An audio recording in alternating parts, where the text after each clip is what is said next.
ত্রিপুরা প্রদেশ মহিলা কংগ্রেসের পক্ষ থেকে আমরা মৌন ক্যান্ডেল মার্চ প্রোটেস্ট র্যালি বের করছি।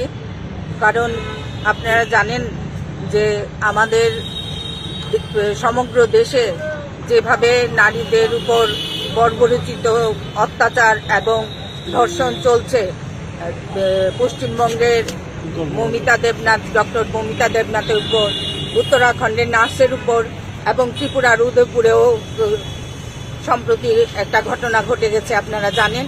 এই সমস্ত কিছু নিয়েই আমাদের আজকের এই প্রতিবাদ মৌন মিছিল।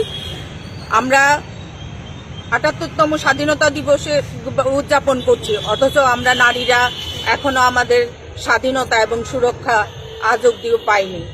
আর আপনারা জানেন বিগত দিনে বিলকিস বানুর হত্যাকারীদের যেভাবে বিজেপি সরকার তাদের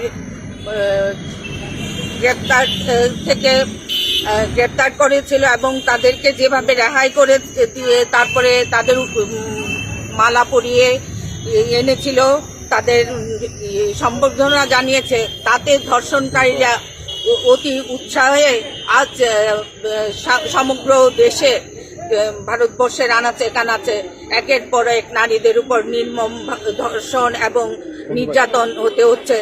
তার প্রতিবাদেই আজকে আমরা এখানে মিলিত হয়েছে এবং আমরা আমাদের জাস্টিস যতক্ষণ না পাই ততক্ষণ আমরা এই প্রতিবাদ মিছিলে সামিল হব এবং একের পর এক প্রতিবাদ করে আমরা এই বর্তমান মূক ও বধির সরকারকে আমাদের যে সুরক্ষা সেটা আদায় করে ছাড়ব।